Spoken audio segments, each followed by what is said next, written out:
बस समझ लेने का, क्योंकि एग्जाम संबंधित डिस्कशन भी हम यहाँ पे करते हैं।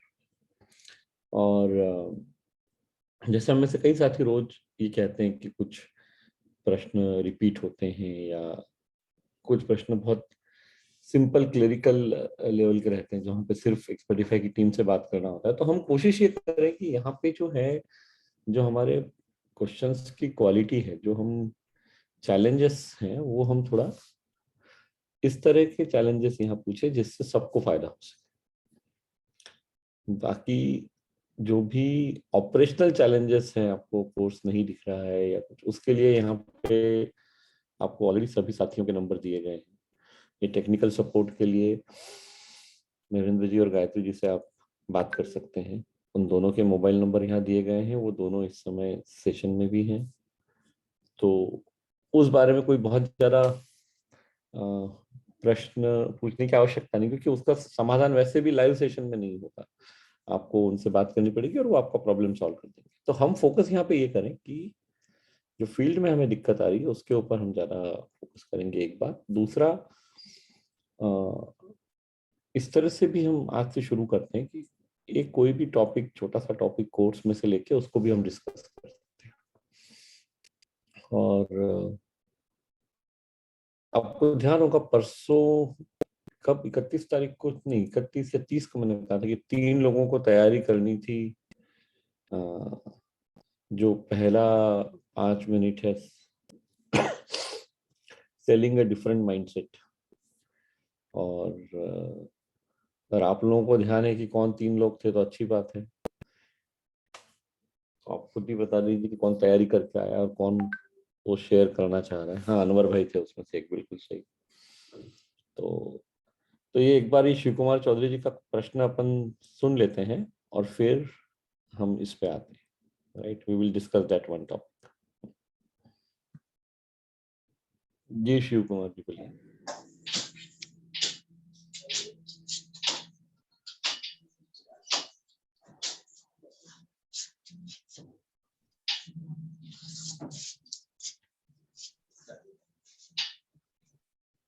बोलिए, आप अनम्यूट हैं। शिव कुमार चौधरी जी, आप कुछ कहना चाह रहे हैं? हाँ, प्रणाम सर, जय श्री राम। जी बोलिए सर। हम बोल रहे हैं सर, जैसे किसी का शरीर में दर्द है, अरे जोड़ आप से। फिर गलत जगह जा रहे हैं सर। आपको यहाँ पे क्या प्रश्न पूछना है वो समझना आवश्यक है। हाँ, अमरेंद्र जी और अनवर जी, चलिए तो हम अपने टॉपिक पे जाते हैं। अनवर जी, आप अनम्यूट कर सकते हैं शायद। मेरा चार्ज म्यूट है सर। और 31 तारीख को एक आपने अच्छा लक्ष्य गोल दिया था अभी कि डिसिप्लिन, अनुशासन पे आपको कुछ बताना है और कैसे हमें कस्टमर से बात करनी है। तो मैंने हालांकि वो लेसन सर से बात की थी, अपना लेसन नंबर 4 नहीं खुल रहा था, फिर भी हम कस्टमर से कैसे बात करें इसके बारे में और किस प्रकार के अपने मतलब वे को रखे। तो 1 मिनट का मैं आपको टाइम लूंगा। उसमें ऐसा है सर, डिसिप्लिन का मतलब सबसे बड़ी चीज होती है सर अनुशासन। इंसान का व्यवहार, उसका बोलचाल, उसका रेस्पेक्ट। और सबसे बड़ी चीज मैंने आपसे ये सीखी है सर कि आप किसी भी घर में जाइए तो आप जब जाते हैं तो सबसे पहले अभिवादन, नमस्कार। ये इतना अच्छा लफ्ज है सर, इतना प्यारा रेस्पेक्ट शब्द है कि किसी के दिल से अगर हम किसी के प्रति नतमस्तक भी हो जाए तो वो नहीं चाहते हुए भी हमारा वेलकम करेगा। बिल्कुल बहुत शानदार चीज है ये सर। तो सबसे इसको बोलते हैं कनेक्टिविटी सर। जोड़ने का सबसे अच्छा और सबसे बेस्ट तरीका होता है ये कि आप किसी से जुड़ रहे हो तो दिल से जुड़ रहे हो। मतलब एक अपने वो भावना नहीं, एक इमोशन होती है इसमें।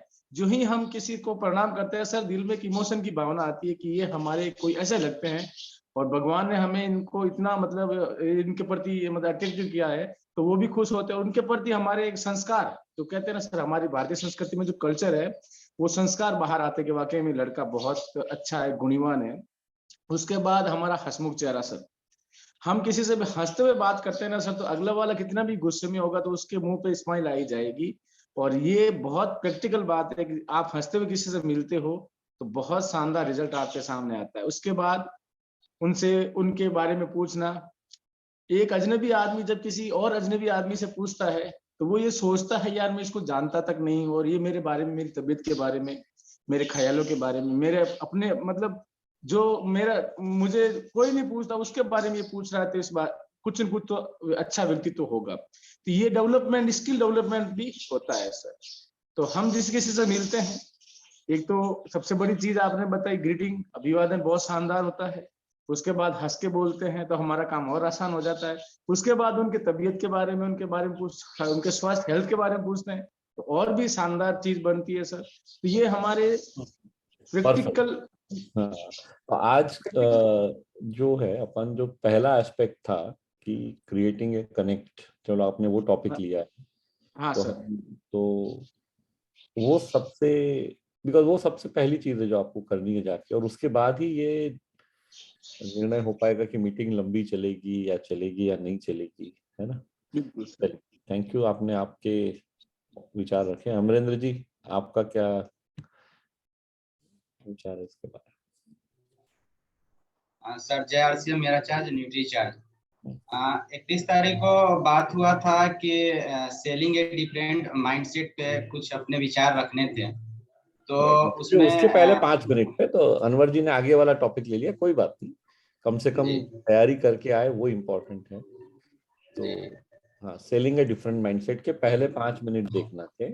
और जी जी हाँ, उसमें बोला गया था कि बेचना या बेचने वाला जो होता है, सेल्समैन के प्रति जो हमारे हिसाब से जो विचार होते हैं, सेल्समैन जबरदस्ती बेचता है, निरंतर आग्रह करता है, बहुत बोलता है, पैसे कमाने के लिए उतावला होता है और मीठी मीठी बातें करता है और रातों रात गायब भी हो जाता है। ये सेल्समैन में बताया गया है। नहीं, ये और बताया ये सेल्समैन गया है के कि यूजुअली जब हम एक सेल्समैन की छवि जब हम अपने सामने लाते हैं तो इस तरह के इमोशन हमारे मन में आते हैं, जो आपने सब बातें बताई ना अभी की, जो ज्यादा बोलता है या गायब हो जाता है, ये सारी बातें जो हैं यूजुअली हमारे या पैसे कमाने के लिए उतावला होता है, ये हमारे मन में एक छवि बनी हुई है एक सेल्समैन की, ये बात वहां की गई। और वैसे ही एक दूसरा परिप्रेक्ष्य भी है, उसका दूसरा पर्सपेक्टिव भी है, और वो क्या है, एक सेल्समैन क्या सोचता है उसके जॉब के बारे में, वो भी बताया गया है। वो सेल्समैन, ये तो हम सेल्समैन के बारे में सोचते हैं, यानी कोई भी नया व्यक्ति है, जैसे ही सेल्समैन ये नाम आता है वैसे हम ये विचार हमारे मन में आते हैं। और उसमें ये भी बताया गया है कि एक सेल्समैन स्वयं इस सेलिंग के फील्ड के बारे में क्या सोचता है। वो सोचता है कि बेचना एक शर्मनाक प्रक्रिया है, और अगर उसको हम बेचने जाते हैं तो अस्वीकृति का डर भी रहता है, लोग ना भी कहें वो भी डर रहता है। लेकिन एक अच्छा सेल्समैन वही होता है जो इन सारी बातों को अपने आप में आत्मसात करके और आगे बढ़ता है। चूंकि ये भारत जैसे विकासशील देश में ये आम बात है कि लोग बेचने वाले को एक शर्मनाक प्रक्रिया समझते हैं। चूंकि बेचना एक कला है जिसको सीखा जा सकता है, और इसको कोई जन्म से ये सीख के नहीं आता, और इसकी सीखने की प्रक्रिया जो है, यहाँ पे आके हम लोग लगातार इस सेल्स की प्रक्रिया को सीख सकते हैं और अपने आप को डेवलप कर सकते हैं।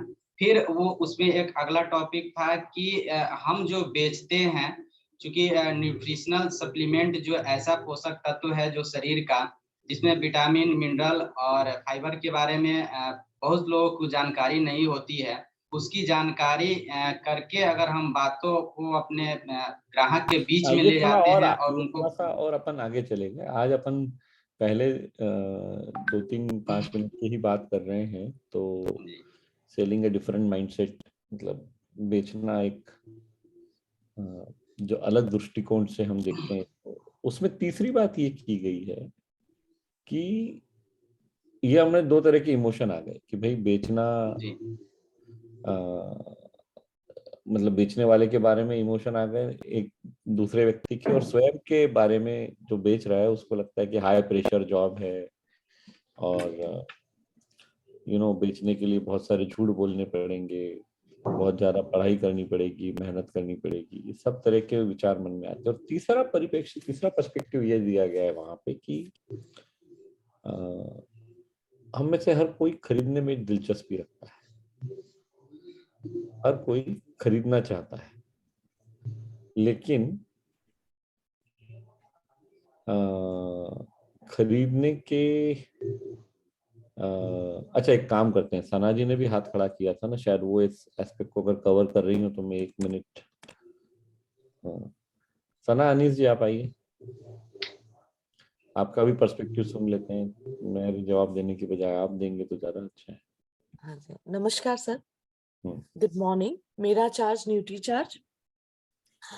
सर जो भी डिस्कशन हो रही थी मैं अभी सुन रही थी रिसेंटली। मेरा ये मत है और जो मैंने क्लास में सीखा है उसके अकॉर्डिंग कि हमें सबसे पहले बेचना तो खैर सेलिंग है, लेकिन सामने वाले की, जैसे आप कहते हैं कि हमें ये सोचना है कि सामने वाले की हम मदद कैसे कर सकें। सर मेरे साथ भी यही अनुभव होता है कि सामने वाले की हम मदद कैसे कर सकें, हेल्थ, क्योंकि लोग इतने हेल्थ के प्रति अवेयर है ही नहीं जितना हम लोगों ने एक्सपीरियंस किया है।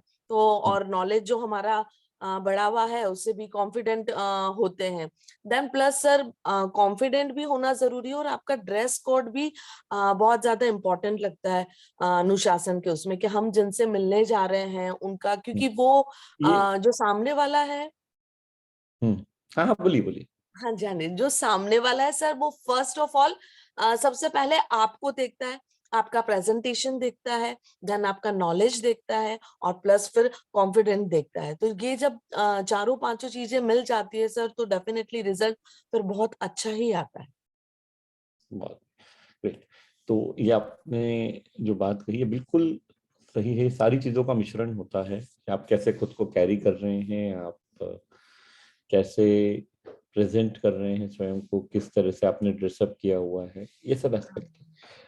लेकिन जो टॉपिक हम अभी बात कर रहे हैं कि सेलिंग अ डिफरेंट माइंडसेट में, जो शुरुआत में पहले 3 या 4 मिनट में जो बात की गई है, क्योंकि आज हम अपना डिस्कशन उस पर सीमित रखेंगे, रोज हम थोड़ा थोड़ा बात करेंगे कोर्स की, ओके। प्रश्नों के अलावा, जो बाकी प्रश्न सभी साथियों के आ रहे हैं उसके अलावा। तो एक पहलू ये आता है कि हमें बेचने में तो शर्म आती है, जैसा अभी अमरिंदर जी ने कहा कि भाई बेचना एक शर्मनाक प्रक्रिया लगती है, लेकिन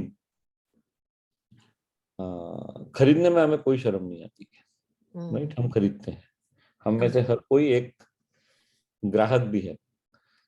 भाई बेचते तो हम सिर्फ कुछ चीजें हैं, खरीदते हम हजारों चीजें हैं।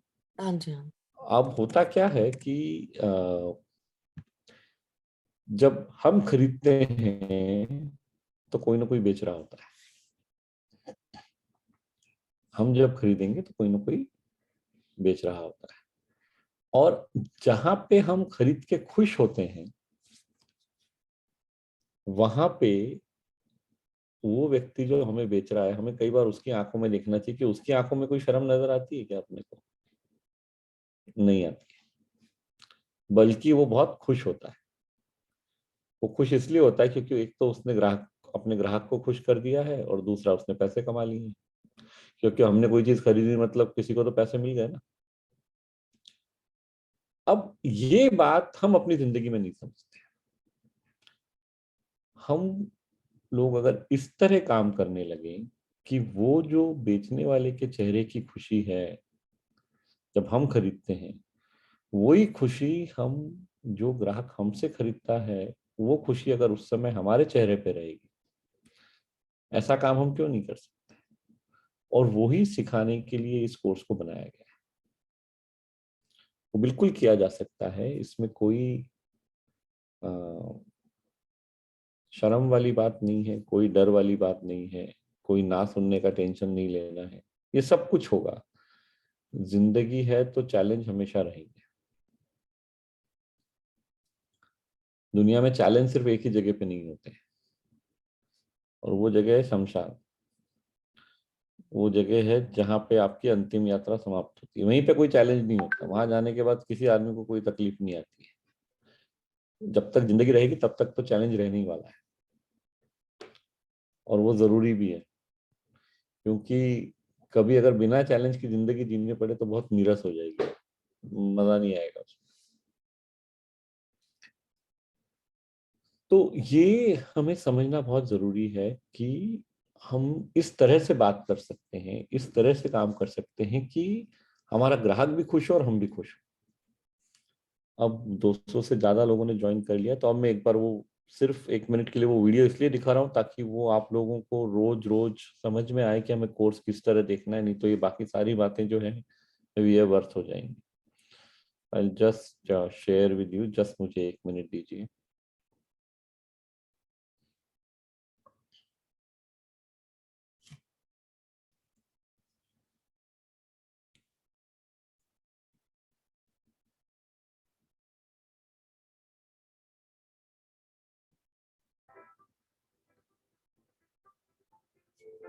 हम में से हजारों साथियों ने एडवांस न्यूट्रिशन काउंसलिंग कोर्स यानी कि एएनसीसी ज्वाइन कर लिया है।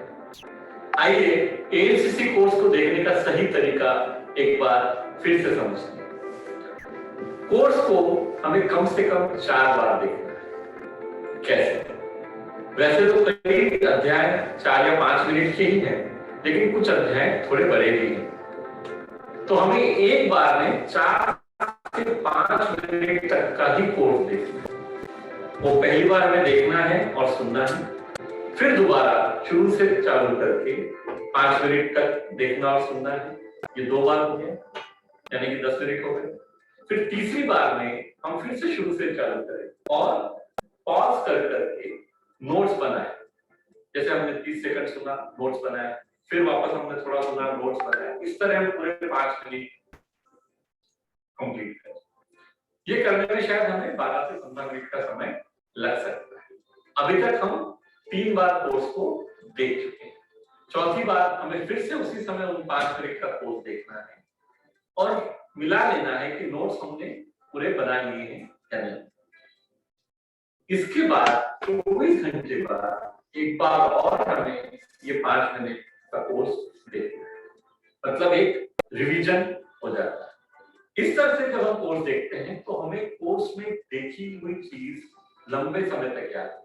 हाँ, एक बात जरूर ध्यान रखें, जो बहुत आवश्यक है, हर 5-7 दिन में, 10 दिन में जो आपने नोट्स बनाए हैं उसको रिवाइज करते रहे। इससे सीखी हुई कोई भी बात हम कभी भूलेंगे नहीं, और जो सबसे महत्वपूर्ण है, यानी ग्राहक के सामने इसको हम उपयोग में ला पाए, वो हम 100% कर पाए। तभी इस कोर्स का उद्देश्य पूरा होगा, जब हम फील्ड में सीखी हुई बातों को उपयोग में लाएंगे और ग्राहकों को खुश कर पाएंगे और अपनी आमदनी बढ़ा पाएंगे। तो आप सबसे निवेदन है कि कोर्स को देखने का ये तरीका अपनाएं और अपनी आमदनी बढ़ाएं।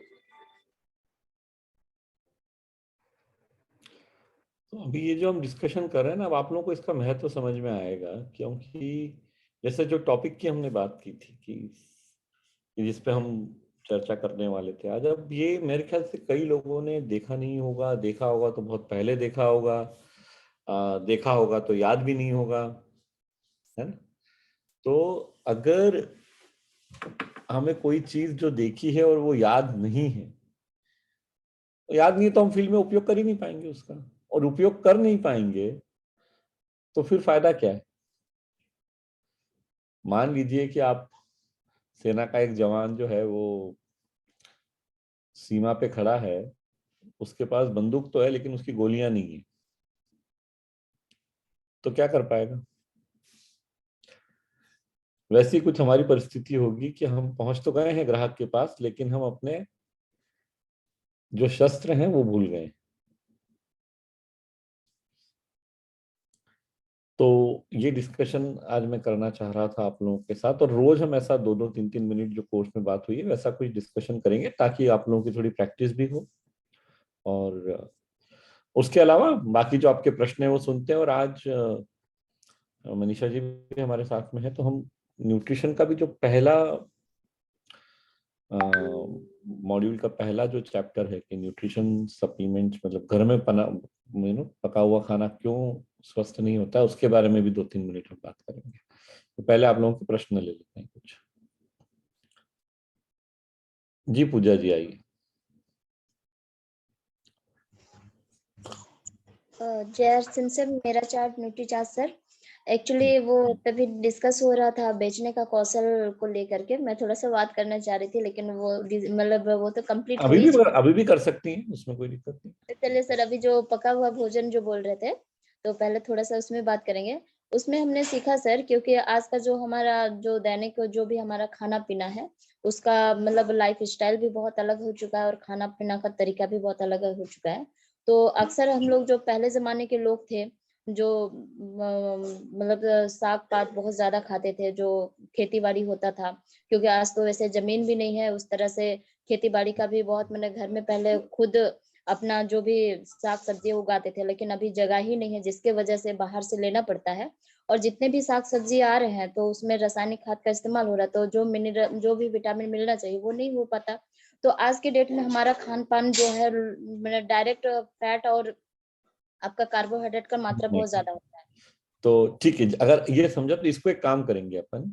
जी जी जो हमने कवर किया है ना, इसमें क्या है, देखिए 2 बातें हो जाती हैं कि जो आप कुछ कह रही हैं कुछ हद तक वो सही है, लेकिन हम जो डिस्कशन करेंगे वो जी सर। थोड़ा कोर्स के परिप्रेक्ष्य में ही करेंगे। So advance nutrition counselling course में जो दिखाया गया है, तो जो आपने कहा उसमें से कुछ बातें सही है, पर कुछ बातें थोड़ी सी आपने अपने मन से बताई है, जो कि सही, उसमें कुछ गलत नहीं है, लेकिन कोर्स में वो एग्जैक्टली वैसे कवर नहीं किया है।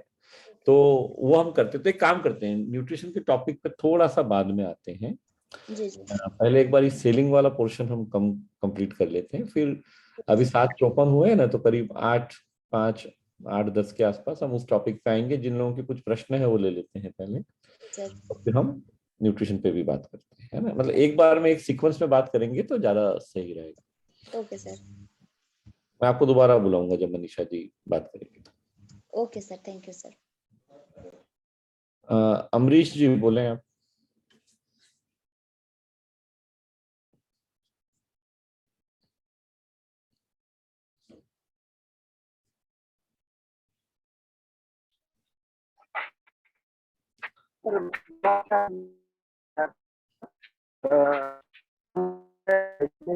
आवाज ब्रेक हो रहा है सर, आप आवाज ब्रेक हो रहा है।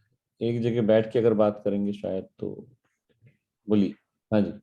हाँ सर, हाँ सर, हाँ जी। हाँ सर। बेचने के बेचने में थोड़ा दिक्कत आ रहा है सर, सेलिंग में। जैसे ग्राहक को हम समझ के बता के बेचते हैं, लेकिन वो 15-20 दिन के बाद वो रिजल्ट नहीं आ रहा है, वो या नहीं। हम पहले ही बोलते हैं, लेकिन फिर भी उन्होंने कहते हैं वो हमारे शरीर को नहीं पॉसिबल हो सूट। रहा है, ऐसा हम्म। ऐसा। हाँ, हम्म। हाँ, ओके, सूट नहीं कर रहा है या जो भी है, कोई कारण बताते हैं आपको 15-20 दिन के बाद मैंने हाँ, तो। हाँ सर, हाँ सर। ओके, ठीक।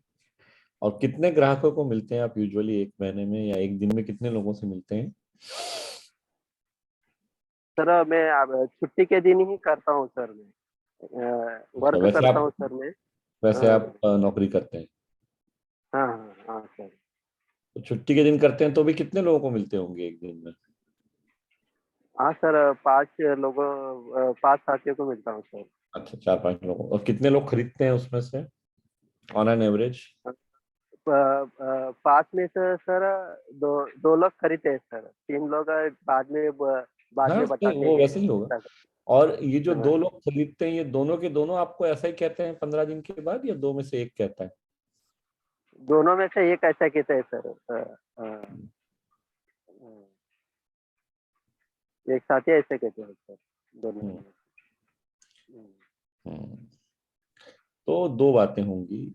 देखिए, मैं हमेशा कहता हूँ एक बात अपने ट्रेनिंग प्रोग्राम्स में कि लोग रिपीट सेल क्यों नहीं होता है, लोग दोबारा हमसे क्यों नहीं खरीदते हैं, क्योंकि कहीं ना कहीं पहली बार बेचने का हमारा तरीका गलत होता है। अच्छा तो सर।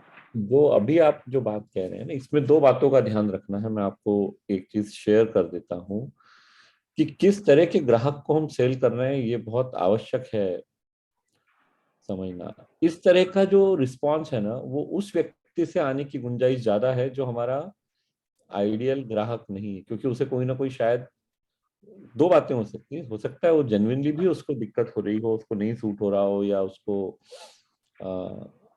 संभव है वैसा हो, लेकिन कई बार ये एक बहाना हो सकता है। और वो कब होता है, जब हम ऐसे व्यक्ति को सप्लीमेंट बेचते हैं जो कि आइडियल कस्टमर नहीं है। और इसीलिए मैं आपको आइडियल कस्टमर के बारे में एक स्लाइड दिखा देता हूं, जो एक प्रेजेंटेशन का हिस्सा है, ताकि आप सब लोगों को उससे क्लैरिटी मिल जाए। हमने तीन बातें की हुई है, क्योंकि एक आदर्श ग्राहक वो होता है जिसके पास लगातार सप्लीमेंट खरीदने का पैसा है, जो निर्णय ले सकता है, और जो थोड़ा पढ़ा लिखा है। अब अगर जब आप ग्राहक को दे रहे हैं, अगर ये तीन में से एक भी कोई चीज उस ग्राहक में अगर नहीं है, तो क्या होगा कि अ, ये दिक्कतें आएंगी। ये सब दिक्कतें आ सकती है, क्योंकि वो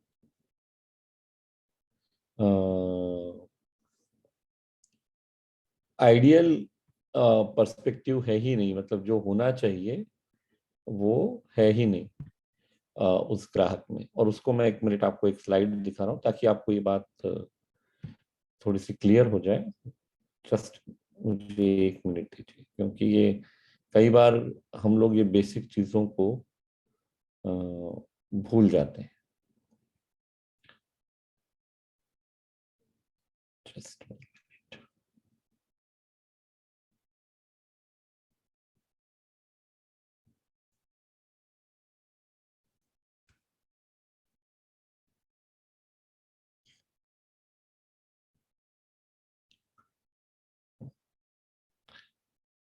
तो ये आपको सबसे पहले तो ये देखना है कि जिन व्यक्तियों के पास आप जा रहे हैं, इनमें ये तीनों बातें हैं या नहीं।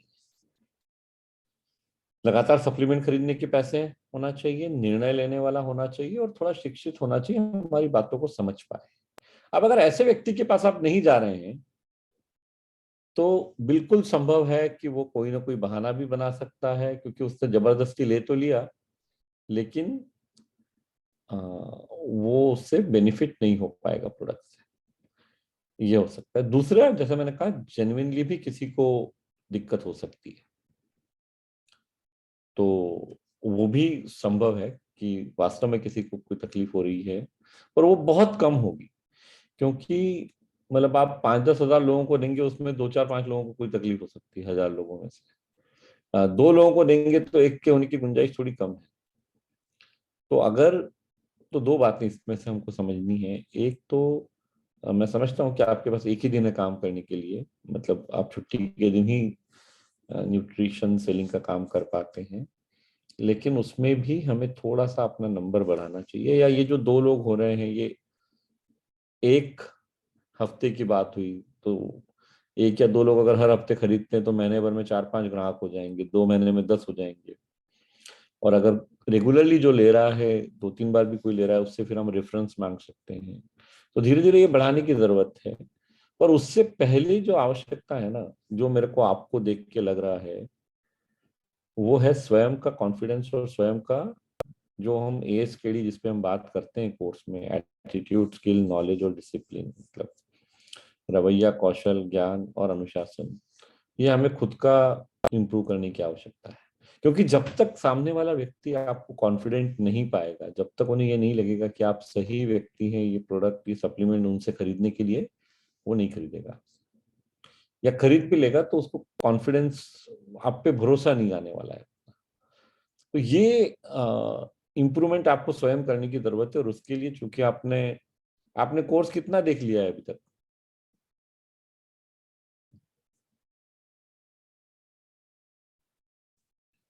अच्छा, आप तो शायद एक मिनट। चलिए, अगर आप अभी बात करने की परिस्थिति में नहीं है, तो will have to move forward, but ये प्रश्न किसी और का भी हो सकता था। तो इस बात को हम ध्यान रखें कि ये हम अगर ये सोच रहे हैं कि कोर्स हमने ज्वाइन कर लिया है, थोड़ा देख लिया है, अगर एक हो सकता है एग्जाम भी पास कर ली हो, लेकिन अगर हम इसको उपयोग में नहीं लगाने वाले हैं ना, और ये सीखी हुई बातें या जो यहाँ सिखाया गया ये 100% फील्ड में एप्लीकेबल है, इसको आप रोज के रोज अप्लाई कर सकते हैं। मुझे लगता है सबसे ज्यादा गैप वहीं आ रहा है कि हम में से कई साथी उसको अप्लाई नहीं कर रहे हैं फील्ड में, और उसी कारण हमें परिणाम उस तरह के नहीं मिल रहे जो मिलने चाहिए। चलिए और एक दो प्रश्न ले लेते हैं। हरि सिंह जी आइए आप।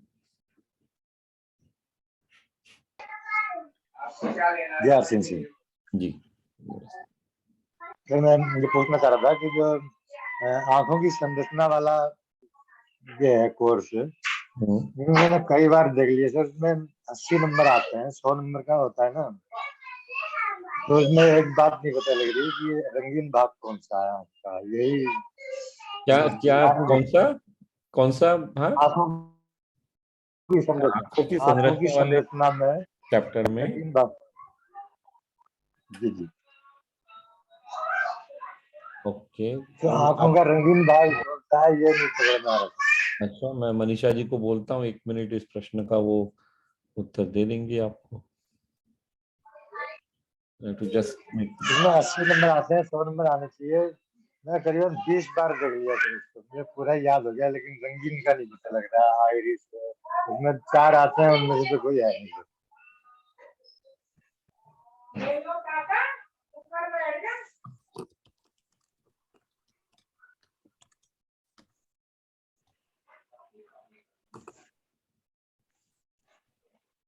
I have unmuted you, Manisha. You can talk.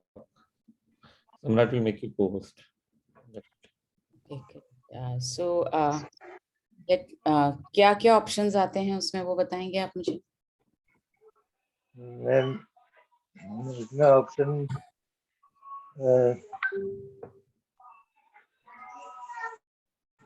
आपने लिख दिया। हाँ, इसमें वो नहीं आता, इसमें स्क्लेरा जो है ना, उसमें प्यूपिल आता है एक तो। अच्छा, प्यूपिल, कॉर्निया, 4 ऑप्शन। वो ये मुझे रंग कहाँ से दिखाई देते हैं, वही प्रश्न आ रहा है ना। हाँ, तो वो अगर रंगीन भाग कौन सा है, ये नहीं आता उसमें। ओके, सो एक बार ऐसा करते हैं, मैं एक बार क्वेश्चन, वैसे ये पहली बार कंप्लेन आई है तो मैं क्वेश्चन आंसर का ऑप्शन पहले बैक एंड पे चेक करवा लेती हूँ कि कहीं कोई ऐसी चीज ना हो जो वहां पर रह गई है ढूंढने से। So give me a day, कल तक अगर हमारी तरफ से कोई गलती होगी तो पहले उसे सॉल्व करते हैं। मैं पहले चेक कर लेती हूँ। We can go ahead.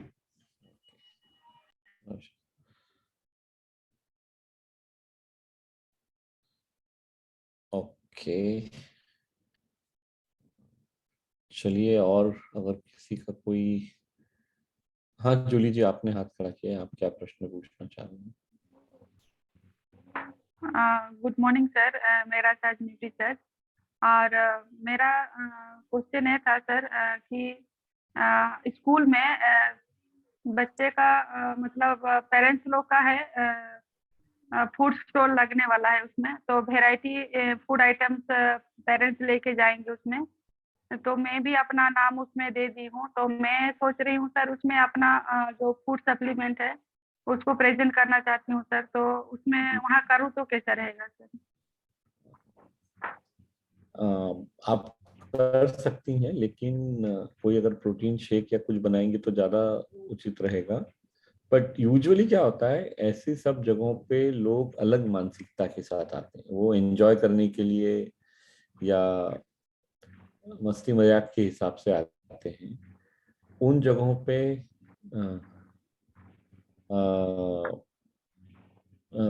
हम अगर कोई सीरियस बात करना चाहेंगे तो वो यूजुअली संभव नहीं होता। तो अगर आपका उद्देश्य ये है कि वहां पे आप स्टॉल लगा के कुछ बेचना चाहती हैं, वो शायद संभव नहीं पाएगा, क्योंकि वहां उस मानसिकता से व्यक्ति आ नहीं रहा है, नहीं वहां व्यक्ति आ रहा है अलग मानसिकता से, और ये थोड़ा सा सीरियस टॉपिक है। यहाँ पे आपको लोगों से अपॉइंटमेंट लेके मिलके ही काम करना। हाँ, अगर आप वहाँ अवेयरनेस क्रिएट करना चाहते हैं, इसीलिए मैं कहता हूँ हमेशा लाइफ में पर्पस इंपॉर्टेंट होता है, उद्देश्य।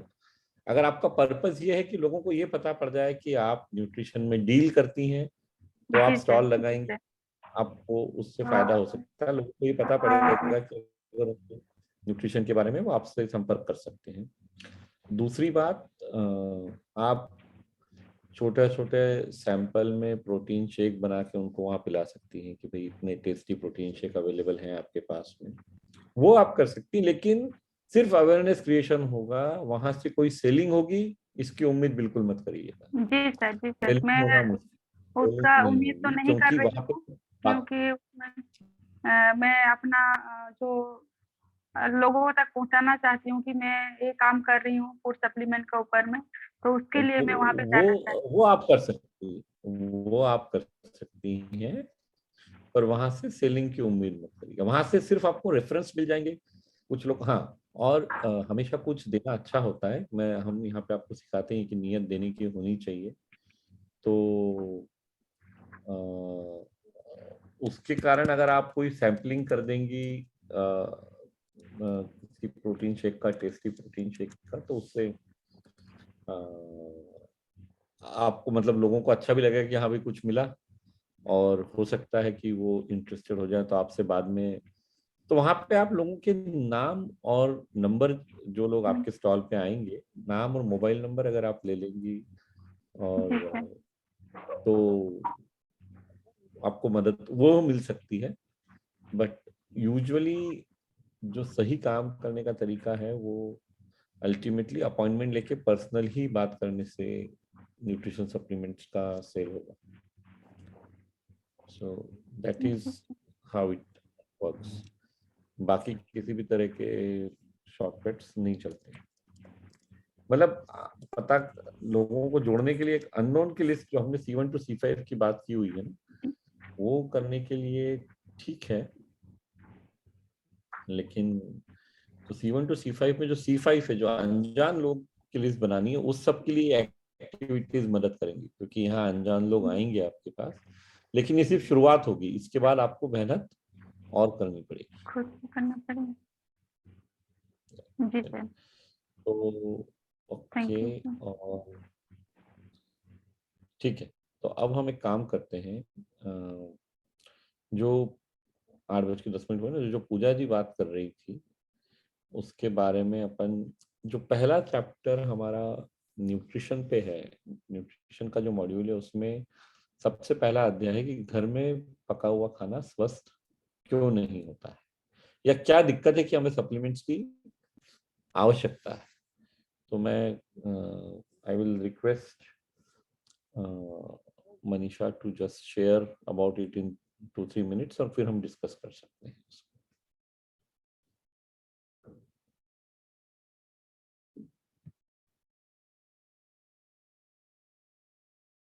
You can unmute yourself. Thank you, sir, and great morning. JRCM मेरा चार्ज न्यूट्रीचार्ज। सो हम बात कर रहे हैं न्यूट्रिशन पर, और मैंने पूजा जी की बात सुनी जो उन्होंने कही। देखिए, ये जिस तरह से पूजा जी ने बात कही, वो बातें तो हम सब नॉर्मली बोल सकते हैं, क्योंकि हम सब ये जनरल बात है। जब तक आप लॉजिक के साथ, आप सही तरीके से बात नहीं करेंगे, तब तक सामने वाले को कन्विंस करना मुश्किल हो जाता है। ये कहना कि हमारे पुराने लोग, बड़े लोग, पहले के लोग ये खाते थे और अब जमीन ऐसी हो गई है, और ये सब जो है इतना कन्विंसिंग नहीं लगता है। या ये बोलना है तो इसके साथ साथ हमें कुछ और भी फैक्ट्स उनके सामने रखने हैं। और खाने से पोषण क्यों नहीं मिल पाता, आप जिससे भी बात करेंगे, हर इंसान ये समझता है मैं घर का खाना खाता हूँ और मुझे घर के खाने से आज तक कोई दिक्कत नहीं हुई है, तो मेरे खाने में पोषण कम नहीं हो सकता।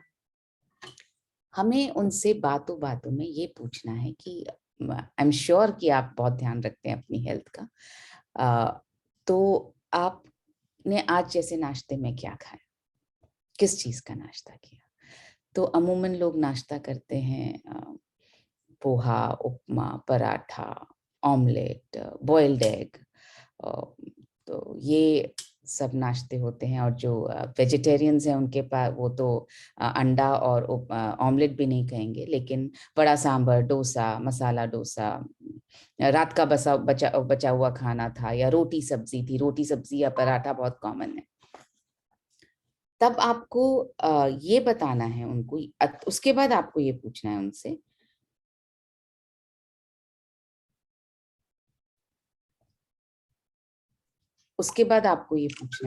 कि तो आपको क्या लगता है इसमें आपको कौन सा पोषक तत्व, कौन सा न्यूट्रिएंट सबसे ज्यादा मिला आज के सुबह के नाश्ते में?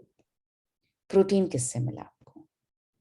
अगर किसी ने सांबर खाया है या दाल खाई है तो शायद बोलेगा दाल खाई या सांबर खाई। Awesome, very good.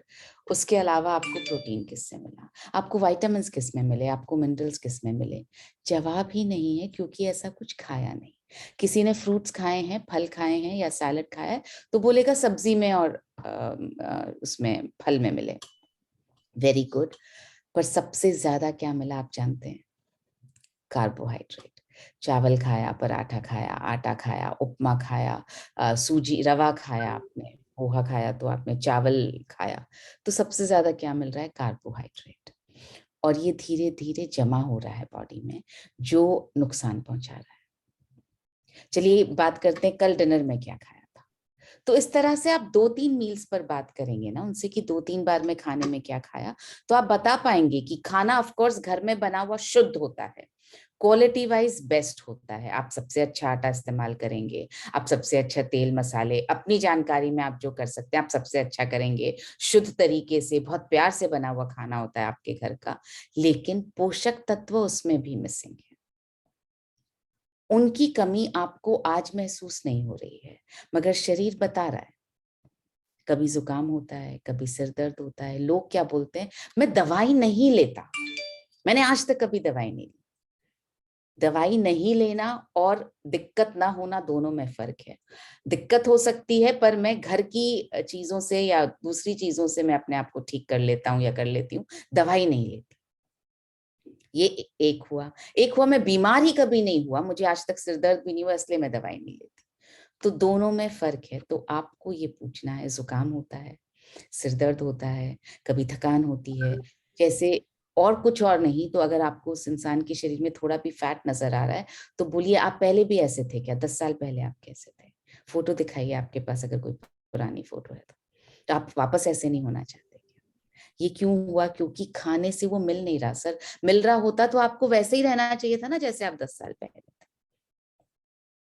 ये सब चीजें हैं जिससे इंसान रिलेट कर सकता है। हम बोले कि धरती माँ में अब वो शक्ति नहीं रही, या हमने पेस्टिसाइड्स डाल डाल के उसको उपजाऊ उसकी शक्ति को खत्म कर दिया है। मुझे लगता है अरे वो किसान का प्रॉब्लम है। मेरे पास जो सब्जी आ रही है, मैं तो भैया बहुत पैसे देके बहुत महंगी सब्जी खरीदती हूँ, बेस्ट क्वालिटी खरीदती हूँ, बेस्ट चुन के खरीदती हूँ, तो मैं तो गलत नहीं हो सकती, मेरे पास कुछ गलत नहीं पहुंच सकता। तो हमें उस जगह पर नहीं पहुंच करके मेरी प्लेट में क्या आ रहा है और उसमें कैसे न्यूट्रिशन मिसिंग है वो बताने की जरूरत है। तो बहुत लॉजिक के साथ आप बात कीजिए उनसे। एक और चीज जो हमने कोर्स में बहुत गहराई से कवर की है कि अगर आपको लगता भी है कि न्यूट्रिशन मिल रहा है किसी चीज से, जैसे किसी ने कहा कि गाजर के सीजन में मैं रोज एक गाजर कच्ची जरूर खाती हूँ या खाता हूँ, लवली, बहुत अच्छी बात है। तो गाजर खाता हूं तो मेरी तो आंखें ठीक रहनी चाहिए, तो मुझे न्यूट्रीचार्ज व्यू की जरूरत नहीं है। लेकिन कितना आपको ल्यूटीन या ज़ेंथिन चाहिए? कितना मिल रहा है एक गाजर से? तो जितना चाहिए उसके लिए आपको जो है 1 किलो से ज्यादा गाजर खानी पड़ेगी रोजाना। तो क्या वो पॉसिबल है? तो हमको ये बताना है कि जितना पोषक, एक तो मिल नहीं रहा है पोषण, और अगर किसी चीज से मिल भी रहा है तो उससे उतना नहीं मिल रहा जितना हमको चाहिए। जितना चाहिए उतना पोषण पाने के लिए बहुत सारा खाना खाना पड़ेगा। आयरन के लिए आपको रोज 1 किलो पालक खाना पड़ेगा, जो मुमकिन नहीं है, क्योंकि इतना खाना हम खा नहीं सकते, वो सिर्फ राक्षस लोग खा सकते हैं, इंसान नहीं खा सकता इतना खाना। तो दोनों चीजों पर हमें बात करनी है कि खाना उतना खा नहीं सकते हैं और मिल भी नहीं रहा है उससे पोषण। पेस्टिसाइड्स, केमिकल्स, ये तब बात करें आप जब आपके साथ कोई ये बताने लगे कि मेरे घर में तो मतलब एकदम शुद्ध आता है, या मैं तो खुद अपने घर में उगाता हूँ, ये देखिए गार्डन लगा हुआ है और मैं पेस्टिसाइड भी नहीं डालता हूँ, तब आप, क्योंकि अगर किसी ने आपसे ये कह दिया तो आपकी बात वहां पे कट जाएगी पेस्टिसाइड वाली। तो पेस्टिसाइड्स, और आजकल बहुत लोग ऑर्गेनिक खेती अपने घर में करने लगे हैं, तो पेस्टिसाइड्स और इस पर हम बात नहीं करेंगे। प्लेट में जो आ रहा है, जो आप एक्चुअली खा रहे हैं, उसमें कितनी प्रॉब्लम्स हैं। पेस्टिसाइड पर तब बात करें जब इंसान हर चीज पे बोल दे मैं तो ये भी ध्यान रखता हूँ, ये भी ध्यान रखता हूँ, तब हम बोलेंगे सर क्वालिटी ही गारंटीड नहीं है। सो इस पर अब अगर आपका कोई सवाल है तो आप पूछ सकते हैं।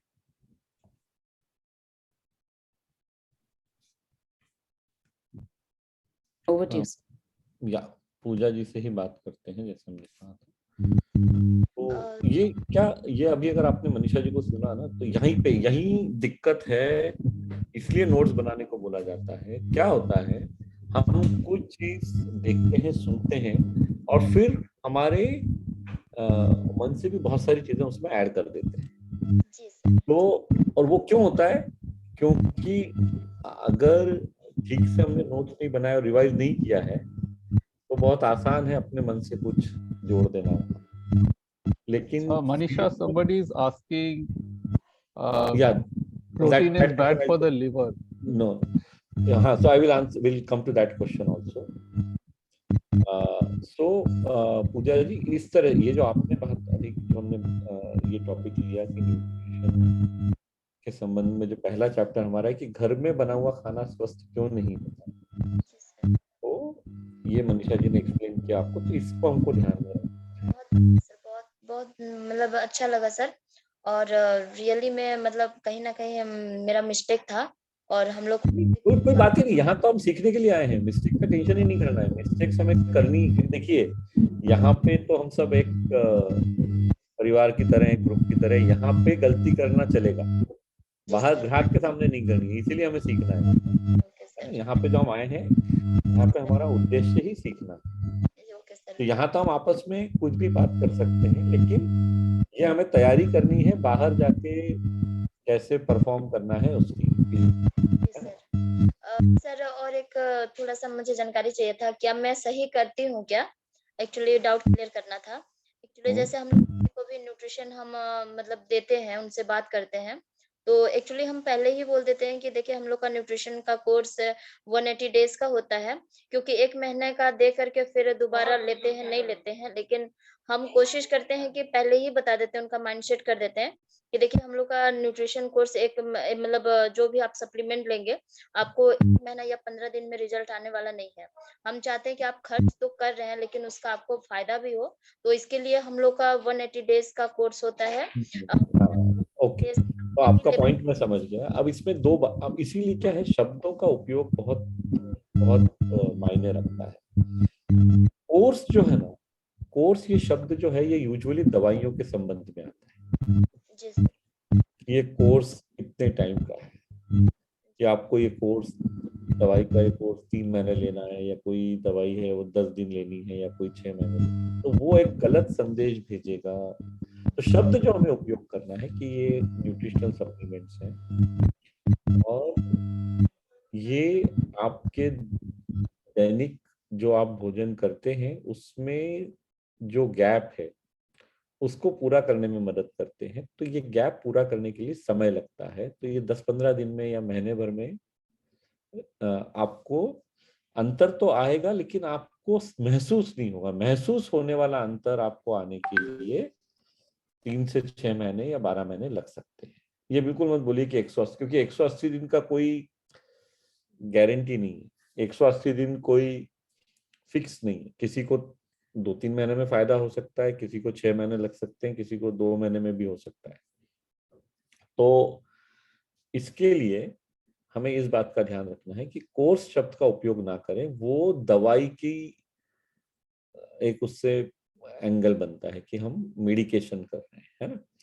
तो ये, और लोगों को ये डेफिनेटली बताएं कि जैसे भोजन हम रोज करते हैं, तो ये चूंकि फूड सप्लीमेंट है, न्यूट्रिशन सप्लीमेंट, तो सप्लीमेंटेशन की आवश्यकता भी रोज है। तो उस परिप्रेक्ष्य में इसको देखना चाहिए। और जो कमियां रोज रह रही हैं, न्यूट्रिएंट्स जो हमें रोज चाहिए हैं, जो हमें भोजन से अगर नहीं मिल पाते हैं, मान लीजिए कि हमें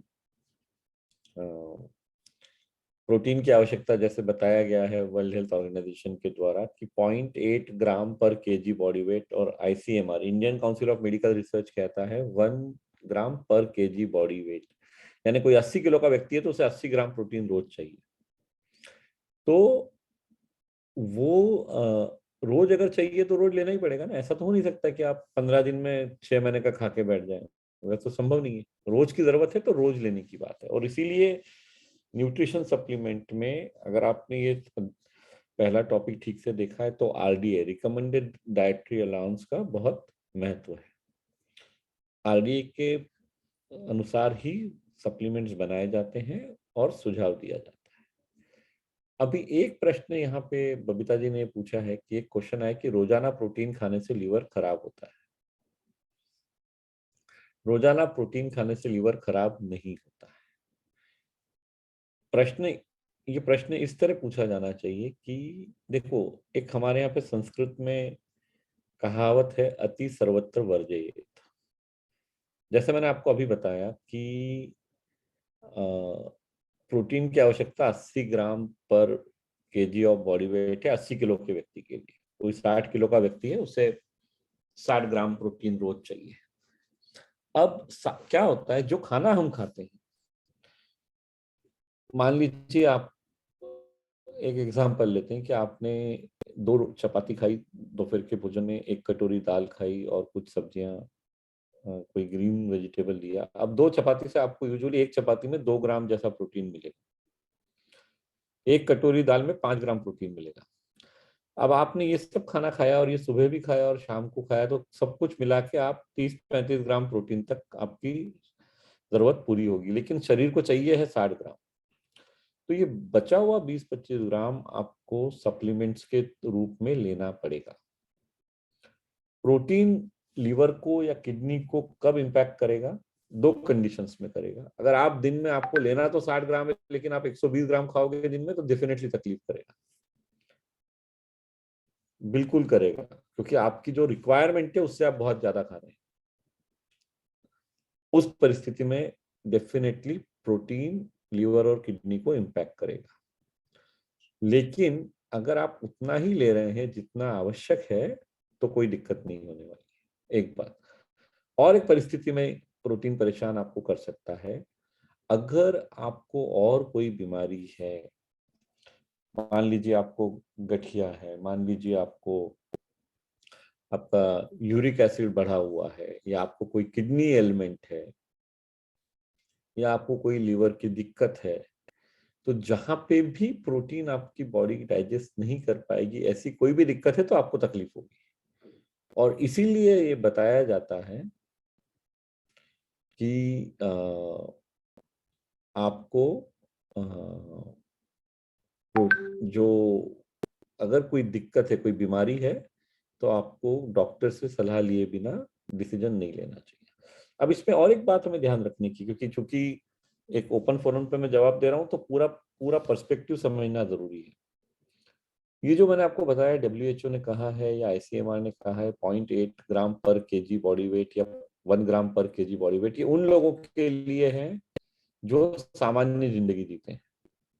मान लीजिए कोई एथलीट है, मान लीजिए कोई स्पोर्ट्स पर्सन है, मान लीजिए कोई वेट लिफ्टिंग करता है, कोई कुश्ती खेलता है, जो दिन में 6 घंटे 8 घंटे एक्सरसाइज कर रहे हैं, मेहनत कर रहे हैं, मसल्स बना रहे हैं, तो उनकी प्रोटीन की रिक्वायरमेंट अलग हो जाएगी।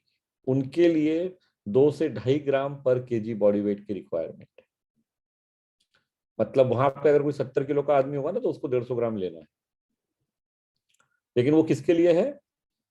जो बहुत बड़ा बॉडी बिल्डर है, या जो उस तरह के क्रियाकलापों में इन्वॉल्व, खेलता है, खिलाड़ी है, तो और उनकी क्या हो जाता है, फैट की रिक्वायरमेंट कम हो जाती है और मसल्स की रिक्वायरमेंट बढ़ जाती है, और मसल्स का खाना प्रोटीन है। एक बात जो हम सबको समझ के चलनी है, तो इस बात को ध्यान रखें। नहीं तो कल आप ये कह सकते हैं कि मिलिंद सर ने तो कहा था कि 120 ग्राम भी 60 किलो के उस व्यक्ति को लग सकता है जो दिन में 6 घंटे 8 घंटे वर्जिश कर रहा है, जो मेहनत कर रहा है, या जो जिसका प्रोफेशन ही वैसा है।